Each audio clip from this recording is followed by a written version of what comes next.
बिस्मिल्लाहिर्रहमानिर्रहीम। अस्सलाम वालेकुम नाज़रीन, मैं हूं आमशरी आरिफ हमीद भट्टी। आज के वीलॉग में बताएंगे नाज़रीन, एक तरफ तो ईरान अमेरिका की जंग में बहुत ज़्यादा शिद्दत आ गई है। अमेरिका भरपूर हमला कर रहा है और ईरान जवाबी कार्रवाइयों में कर रहा है। और ईरान के सदर मसूद पाकिस्तानी ने वाज शगाफ लफ्ज़ों में कहा कि अबनाए हुर्मस ईरान का था, ईरान के कब्ज़े में है, अमेरिका इसकी ख्वाब भी ना देखे।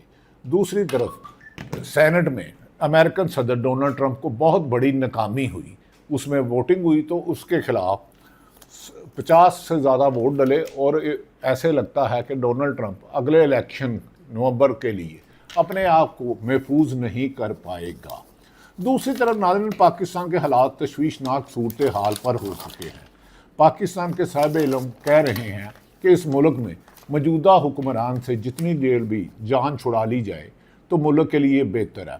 मुल्क की माशी नाकामियों के बाद मुल्क में इंतशार की सी सूरत हाल है। नाज़रीन, एक तरफ बलूचिस्तान में आज भी एहतजाज हो रहा है। बलूचिस्तान कोयटा कंटोनमेंट के अलावा ज़्यादातर एरिया नो गो एरिया बन चुका है।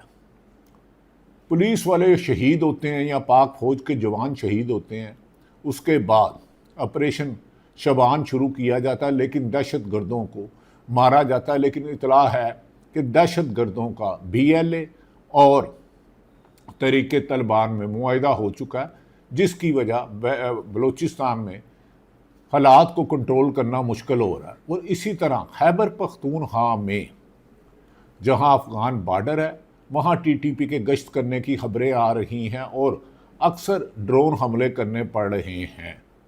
क्या वजह है कि पाकिस्तान में ये दो सूबे यानी कि खैबर पख्तूनख्वा और बलूचिस्तान, जिसे भारत और अफ़गानिस्तान मिलके दहशत गर्दी का निशाना बना रहा था, जिसमें हज़ारों सैकड़ों शहादतें हुई, लेकिन इसके बावजूद कुछ नादान लोगों ने आज़ाद जम्मू कश्मीर के भी हालात इतना कशीदगी की तरफ कर गए कि बिलावल भुट्टो उधर मुजफ्फराबाद गए लेकिन एक जलसा भी ना कर सके। आज आज़ाद कश्मीर के कुछ लोगों से बात हुई, उन्होंने कहा मौलाना फजलुर रहमान और बिलावल भुट्टो के इंटरफेरेंस से कलंदम कश्मीर एक्शन कमेटी ने लॉन्ग मार्च चंद दिनों के लिए मुलतवी किया, इसे ख़त्म नहीं किया। लोग धरना देकर अभी बैठे हैं और चंद दिन पहले बड़ी हलाकतें हुई जिस पर लोगों में गमो गुस्सा बहुत है। ऐसे में अगर आज़ाद जम्मू कश्मीर में इलेक्शन करवाने की कोशिश की जाती है तो उसके हालात अच्छे नहीं होंगे। यहाँ तो सिर्फ फॉर्म 47 के रिज़ल्ट पकड़ा दिए जाए, पर्चियाँ डाल दिए जाए, लेकिन अवाम वहाँ की इलेक्शन के मूड में नहीं है। और उन्होंने बिलावल भुट्टो के जब नुमाइंदे उनको मिले और मौलाना फजलुर रहमान ने, तो उन्होंने कहा कि जो 12 महाजरीन की सीटें हैं इन पर कोई कंप्रोमाइज़ नहीं होगा। हमने इतनी शहादतें दे दी हैं, ना हमारा कोई सियासी मौक़िफ़ है, ना सियासी पार्टी है, ना हमारी सियासी जदोजहद है, लेकिन आज़ाद कश्मीर के लोग सिर्फ अपना हकूक़ मांग रहे हैं। अगर गोली की ज़बान से हमें बंद कराने की कोशिश की गई तो ये एहतजाज, जिसमें औरतें, बुज़ुर्ग, बच्चे, हर उम्र का नौजवान है, ताकत से इसको रोकना किसी भी लिहाज से मुनासिब नहीं होगा। इसमें पुलिस के जवान और रेंजर के जवानों की शहादतें की भी खबरें हैं। नाज़रीन, बेहतर होगा कि हुकूमत मौजूदा शहबाज शरीफ बैरून मुल्क जाने के बजाय तुर्किया ज़रूर जाएँ, ईरान जाए। 50 से ज़्यादा उन्होंने बैरून मुल्क चक्कर लगा लिए, लेकिन पाकिस्तान में जितनी बेचैनी, बेकरारी, अफरा तफरी, अवाम में गमो गुस्सा, ये एक किसी बड़े तूफ़ान का पेशे खामा हो सकता है। नाज़रीन, ये हालात इस वक्त हुकूमत के बस की बात नहीं रही। हुकूमत ने सिर्फ कम व बेशतर पिछले एक साल में 40,000 अरब डॉलर से ज़्यादा कर्जा ले लिया। अमली तौर पर माशी एक्सपर्ट कह रहे हैं पाकिस्तान डिफ़ॉल्ट हो चुका है। जब डिफ़ॉल्ट की गर्दिशी कर्ज़ों की लिमिट 50 से 70% चले जाए तो वो मुल्क डिफ़ॉल्ट ही होता है। हाँ, अमेरिका को ज़ाती इंटरेस्ट है, वो ईरान के सिलसिले में पाकिस्तान को इस्तेमाल कर रहा है या पाकिस्तान कलीदी किरदार अदा कर रहा है, उस वजह से इस्तेमाल नहीं किया जा रहा।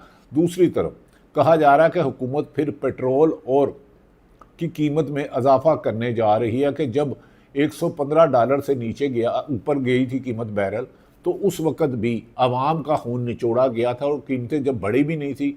जब बहुत नीचे आ गई, $66 फी बैरल पर आई, तो आवाम को रिलीफ नहीं दिया गया। आवाम की खून से जिस्म से गुर्दा और खून की बोतलें निकाली गई, यानी कि पेट्रोल की कीमतें जो 150-250 पे आनी चाहिए थी उसकी कीमत 300 तक की गई, जिस पर अवाम मौजूदा हुक्मरानों से सिर्फ मुतनफ़र नहीं बल्कि गम गुस्से का इजहार कर रही है।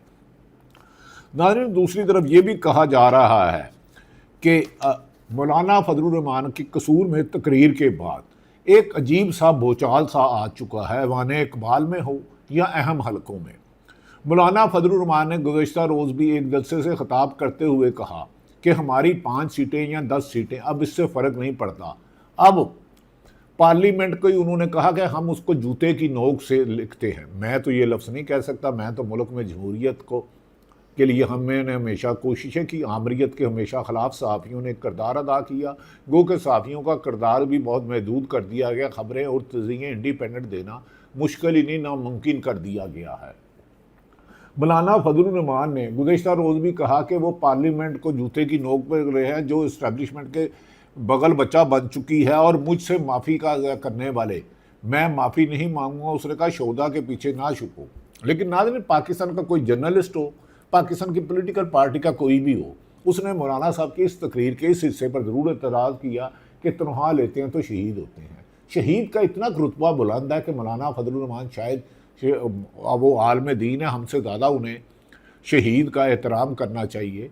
अगर कोई 3-4-5 लाख के बदले 3-4-5 अरब के पीछे भी कोई अपने बच्चे की जान नहीं देता। जब हमारा फ़ौजी जवान फ़ौज में भर्ती होता है या सेकंड लेफ्टिनेंट जाता है तो वो इस जज्बे से जाता है कि मैं वतन अज़ीज़ पर ज़रूरत पड़ने पर इसकी एक एक इंच की हिफाजत करूँगा और अपनी जानो माल कुर्बान कर दूँगा। मैंने बहुत सारे शहोदा के नमाज जनाजा में शिरकत की है और उनके वर्सा से भी जाके मिलता हूँ। उनकी बुज़ुर्ग माएँ और जवान बेवाएँ जिस हौसले से कहती हैं कि मेरे खामिद ने, मेरे बेटे ने अपने पाकिस्तान वतन पर उसकी जानो माल, उसकी आवाम की हिफाजत के लिए, उसकी जगह की ज़मीन की एक इंच की हिफाजत के लिए अपनी जान कुर्बान की, तो उसका सर फ़ख्र से बुलंद हो जाता है। और हमें भी बीइंग पाकिस्तानी खुशी होती है कि हमारी पाक फ़ौज के जवानों ने, अफसरों ने अपनी जानों के नजराने दे के अपने बच्चों को यतीम करके लोगों की बीवियों, बहनों, बेटियों, माओ बेटियों के घर बसा लिए। लेकिन मौलाना फजलुर रहमान साहब, मेरे ख्याल में आपको इसमें कोई भी शर्मिंदगी नहीं होगी अगर आप ये लफ्ज़ कह दें कि तनख्वाह के लिए कोई शहादत नहीं होती। हाँ, उन्होंने प्रोफेशनल ज्वाइन किया, उन्हें पता था तनख्वाह, तो मैं अगर जर्नलिस्ट हूँ मैं भी तनख्वाह लेता हूँ, पुलिस वाला है तो वो भी तनख्वाह लेता है, सोशल वेलफेयर का तो वो भी तनख्वाह लेता है, डॉक्टर का काम हस्पताल में है, इंजीनियर का काम बिल्डिंग बनाने में है। लेकिन फ़ौज में शहादत देना एक बड़ा जज्बा है। हमें पता चल जाए कि फलां जगह गोली चल रही है तो हम उधर से रास्ता ही बदल लेते हैं। तो पाक फ़ौज का तो काम ही यही है, जहाँ दुश्मन बारूद बिछाए, फ़ौज बिछाए, भारत मकार बिछाए, वहाँ जाकर उसको नस्तो नाबूद करे।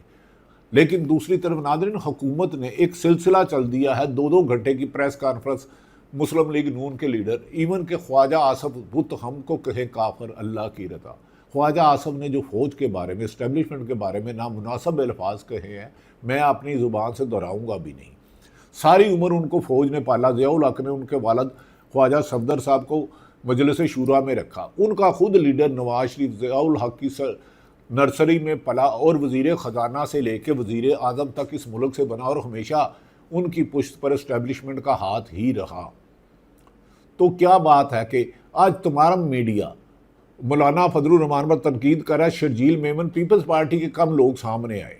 बिलावल भुट्टो ने मौलाना फजलुर रहमान का नाम नहीं लिया, उन्होंने कहा फ़ौज हमारी रेड लाइन है। नहीं, फ़ौज आम शहरियों की, मेरी, आपकी, 25 करोड़ अवाम की रेड लाइन है। जो हमारी फ़ौज की तरफ मैली आंख से देखेगा हम उसी सा पलाई हुई दीवार होंगे। लेकिन यकीनी बात है, सरकारी इदारों को भी चाहिए अपने हलफ की वफादारी करे, वो सियासत में इंटरफेरेंस ना करे, हुक्मरानों के लिए इंतकामी कार्रवाइयाँ ना करे, इलेक्शन साफ शफाफ होने चाहिए, अदलिया का निज़ाम पाक साफ होना चाहिए जिसमें चेहरा देख के फैसला ना किया जाए, हक़ाइक़ देख के फैसला किया जाए। अब जो इस्लामाबाद में मोनाल का फैसला हुआ उसमें एस्टेब्लिशमेंट ने कहा 1800 गारमन 10 में उन्हें दिया था। इस तरह के फैसले नहीं होने चाहिए। जब पाकिस्तान मजबूत होगा तो पाकिस्तान के अदारे अदलिया मजबूत होगी, अदलिया मजबूत करेंगे तो फ़ौज मजबूत होगी, फ़ौज मजबूत करेंगे तो पाकिस्तान मजबूत होगा। लेकिन शख्सियात को मजबूत करने से कोई फ़ायदा नहीं है। मौलाना फजलुर रहमान ने कश्मीर से मुतल्लिक जो बात की है, इस पर कश्मीर के कमेटी ने उनके कहने पर और बिलावल भुट्टो के कहने पर چند دن کے لیے مارچ کو آگے دور کر دیا ہے۔ انہوں نے کہا PTI Pakistan Peoples Party اور جے یو آئی نے بھی کہا جاتا ہے، بعض خبریں ہیں کہ کشمیر ایکشن کمیٹی جسے حکومت دہشت گرد کہتی ہے یا کلندم سے جوڑتی ہے یا بھارتی دعوے سے جوڑتی ہے، انہوں نے بھی ان سے ٹائم لیا ہے کہ آپ کے مطالبات جائز ہیں، آپ اتحاد روکیں، مظفر آباد کی طرف لانگ مارچ نہ کریں کیونکہ اس میں خواتین، بزرگ، بچے بے شمار بڑی تعداد میں ہیں۔ اب ناظرین، پاکستان میں عملاً پنجاب میں بھی بہت زیادہ بے چینی ہے، یہاں تک کہ ایک وفاقی وزیر اور وزیر اعلیٰ پنجاب کے درمیان خاصی تلخی ہے۔ اس کا وفاقی وزیر کا ٹی وی چینل وزیر اعلیٰ پنجاب محترمہ مریم نواز کی کوریج نہیں کر رہا۔ عجیب سی بات ہے، وزراء کے بارے میں کہا جا رہا ہے کہ وزراء کی بڑی تبدیلیاں ہونے والی ہیں، وفاقی کابینہ میں بڑی تبدیلیاں ہونے والی ہیں۔ ناظرین، یہ تبدیلیاں بیوقوفانہ اہم کرنا فیصلہ ہے، بڑی تبدیلیوں سے کوئی فائدہ نہیں ہوگا۔ اگر آپ خارجہ کو نکال کے وزیر خزانہ بنا لیتے ہیں، وزیر خزانہ کو نکال کے اور دیتے ہیں، داخلہ آپ رانا ثناء اللہ کو دے دیتے ہیں، یہ تبدیلی نہیں، بڑا تبدیلہ چاہیے۔ یعنی کہ پاکستان میں صاف شفاف الیکشن چاہیے کہ عوام کے منتخب نمائندے آئے اور عوام کو اعتماد ہو۔ جو اسمبلی میں وزیر اعظم بیٹھا ہے، وزیر بیٹھا ہے، عوام کے ووٹوں سے آیا ہے، جب تک ان کے ذہن میں ہوگا فارم 47 سے جعل سازی سے آیا ہے، تو یاد رکھ رہے پاکستان میں نہ امن ہوگا، نہ اعتماد ہوگا، نہ ہی ملٹی نیشنل کمپنیاں پاکستان میں انویسٹمنٹ کریں گی۔ پاکستان کے حالات بہتر کرنے کا ایک طریقہ ہے نئے اور صاف شفاف الیکشن کرائے جائیں، اور دنیا کے تمام صحافی اور غیر جانبدار حلقے اس پر متفق ہیں۔ یہاں تک کہ ناظرین، عمران خان کو جیل میں رکھے حکومت نے اپنے لیے ہی رسوائی کمائی ہے۔ عمران خان کو 3 سال ہو چلے ہیں جیل میں رکھے ہوئے، اس کے بعد انہیں جیل میں قید تنہائی میں رکھا گیا۔ پہلے انہیں آفر کی گئی کہ آپ نے لندن جا کے علاج کرانا ہے، کروا لو۔ اس کی مسلم لیگ پی ٹی آئی کے لوگ خود بھی کر چکے ہیں۔ زمین علیمہ ہاں عمران خان کی بہن نے بھی کہا ہے کہ اسے آفر تھی کہ آپ لندن اور بیرون ملک کا علاج کرا لو، جاتی عمرہ چلے جاؤ بنی، پر اس نے کہا کہ میں جیل میں مر جاؤں گا لیکن اسلامی جمہوریہ پاکستان کے نام پر آنچ نہیں آنے دوں گا۔ یہ جعلی حکومت فارم 47 کو میں نہیں مانتا، اسے میں قید تنہائی میں رہوں۔ اس کا وزن بھی کم ہو گیا، آنکھ کی بنائی بھی چلے گئی ہے، اس کی بیوی بھی بیمار ہے، لیکن عمران خان کوئی کمپرومائز کرنے کے لیے تیار نہیں ہے۔ انہوں نے کہا کہ جب تک سیاسی طور پر ملک آزاد نہیں ہوتا، اور سرکاری اداروں کا کیا کام ہے کہ وہ انٹرفیرنس کرے کہ فلاں پیپلز پارٹی کو شکست دو، پی ٹی آئی کو شکست دو۔ اگر پی ٹی آئی کو عوام نے ووٹ دیا ہے تو فارم 47 والے اور فارم 47 بنوانے والے تمام ذمہ دار ہیں۔ میں سب کے خلاف قانونی کارروائی کا مطالبہ کرتا ہوں، یہ عمران خان کہتا ہے۔ اینڈ میں انہوں نے کہا تھا میں نے اپنے ساتھ ہونے والے ظلم، اپنی بیوی بچوں، اپنی فیملی، میرے بیٹوں سے میری بات لندن سے نہیں کرائی جاتی، انہیں معاف کر سکتا ہوں، لیکن جنہوں نے مینڈیٹ چوری کیا انہیں نئے الیکشن کرانے ہوں گے، اور نئے الیکشن موجودہ الیکشن کمیشن اور موجودہ نگران حکومت نہیں مانیں گے، غیر شفاف آئے گا۔ پی ٹی آئی پارلیمانی کمیٹی میں یہ آج بحث ہو رہی ہے کہ وہ پارلیمانی کمیٹیوں میں واپس جائے نہ جائے، اس کا فیصلہ تاحال نہیں ہو سکا۔ دوسری طرف ناظرین، مولانا فضل الرحمان کے خلاف جو کمپین چلائی جا رہی ہے، ہر 2 منٹ بعد کوئی نہ کوئی وزیر، اور ایم کیو ایم کے فروخ ستار نے کہا کہ مولانا فضل الرحمان صاحب نے فوج کے بارے میں غلط بات کی ہے۔ میں بھی کہہ رہا ہوں غلط کی ہے، وہ کہتے ہیں معافی مانگے۔ معافی تو وہ بھی مانگے جنہوں نے بوری بند لاشیں پھینکی، معافی تو وہ بھی مانگے جنہوں نے کراچی میں ٹارگٹ کلنگ کی، معافی تو وہ بھی مانگے پنجاب میں جنہوں نے حرام کھایا اور قبضہ گروپ کی سرپرستی کی اور اربوں روپے کی پراپرٹی اور جائیداد بیرون ملک اور پاکستان بنوائی، معافی تو وہ بھی مانگے جس افسر نے اپنے اختیارات کا تجاوز کر کے موجودہ حکمران یا پرانے حکمران کے کہنے پر ان کے مخالفین کو کچلا، ان کا کاروبار تباہ کیا، ان کی جانوں کو نذرانہ دیا۔ معافی تو وہ بھی مانگے جس نے پی ٹی آئی لوگوں کو اٹھایا اور استقام پارٹی بنائی۔ استقام پارٹی کو اون چودھری سلمان اکرم راجہ سے جیت جائے، یہ تو ناممکن ہے۔ اون چودھری تو سلمان اکرم راجہ کی 1 وارڈ جتنے ووٹ نہیں لے سکتا۔ کیا الیکشن دھاندلی کر کے اگر کسی شربت کا، پانی کا، دودھ کا گلاس پئیں اور اس میں گند کی ایک کیچڑ پڑ جائے تو وہ نہیں پیا جا سکتا، تو ملک میں چوری کی حکومت کیسے چلی جائے گی؟ اب مسلم لیگ نون، پاکستان استقام پارٹی اور پیپلز پارٹی کے کچھ لوگ مولانا فضل الرحمان سے کر رہے ہیں۔ حمداللہ نے کہا کہ اگر فوج ہماری ہے، اب شہداء کے پیچھے شہداء ہمارے ہیں، ان کی کوئی شان میں گستاخی نہیں کر سکتا، لیکن زبردستی حکومت بنانا، مسلط کر کے حکومت بنانا، چوری مینڈیٹ کرنا کسی بھی صورت میں قابل قبول نہیں ہے۔ تو لہذا اب ایک ہی حکومت کے پاس راستہ ہے کہ وہ عمران خان کو رہا کرے، ان کی بہنوں سے ان کی ملاقات کروائی جائے، آج جمعرات ہے، پھر ان کے لیڈروں کو ان سے ملاقات نہیں کرانے دی گئی۔ حکومت میں یہ 5 دہائیوں سے پیپلز پارٹی اور نون لیگ تسلسل سے حکومت میں رہی ہے دوار میں، لیکن عوام میں جتنی مہنگائی کا پیٹرول میں، بجلی کے بلوں کی قیمت میں، روزمرہ کی اشیاء کی قیمتوں میں روزانہ مہنگائی بم عوام پر مارا جاتا ہے، موجودہ حکمران عوام میں جانے کی پوزیشن میں نہیں رہے۔ یہ سیاسی جلسے نہیں کرتے، سیاسی تقریریں نہیں کر سکتے، عوام میں نہیں جا سکتے، صرف ٹی وی میں جا کر پسندیدہ اور سلیکٹڈ لوگوں کو ٹی وی میں جانے دیا جاتا ہے، غیر جانبدار صحافیوں کو بھی آف ایئر کروا دیا گیا ہے۔ ظلم کی یہ داستان آخر کب تک چلے گی؟ ناظرین، دوسری طرف یہ بات ہے کہ اگر منگل کے روز اب 5 اگست کو عمران خان کے پورے 3 سال ہو جائیں گے جڈیالہ جیل میں، اس پر پاکستان پی ٹی آئی نے کہا ہے کہ ملک بھر میں ریلیاں نکالے، جبکہ پنجاب میں پولیس اور انتظامیہ کو، بیوروکریسی کو پی ٹی آئی کے ورکروں کے خلاف گرفتاری کے لیے 5 اگست سے پہلا 1 اگست سے گھروں میں چھاپے مارنے کی ہدایت کر دی گیا۔ کیا کسی جمہوری اسلامی جمہوریہ ملک میں کوئی بھی مسلمان کسی بھی غیر مسلمان دوسرے بھائی کے ساتھ ناحق ظلم کر سکتا ہے؟ آنسر نو۔ کسی کے ساتھ زیادتی کر سکتا ہے، کسی کے بیوی بچوں کو اٹھا سکتا ہے؟ آنسر از نو۔ کیا عمران خان اس وقت حقیقت نہیں ہے؟ آنسر از یس۔ کیا عوام عمران خان کو وزیر اعظم نہیں دیکھنا چاہتی؟ آنسر از یس۔ کیا موجودہ حکمران خود یہ اپنی شکست تسلیم کر چکے ہیں کہ ہم 8 فروری کو الیکشن ہار چکے تھے؟ ناظرین، عوام کو شکست دینے کی بجائے اپنی غلطیوں کی تلافی کر کے ملک کو ترقی کے راستے پر گامزن کیا جا سکتا ہے۔ وزراء کی تبدیلی سے کچھ نہیں ہوگا، بڑا تبدیلا چاہیے، یعنی کہ صاف شفاف الیکشن۔ ایک وزیر کو دوسری کی سیٹ پہ بڑھا کر دوسرے کو تیسری کی بٹھا کر ملک ترقی نہیں کرے گا۔ آزاد جموں کشمیر میں امن قائم کرنا ہوگا، طاقت سے نہیں، مذاکرات سے۔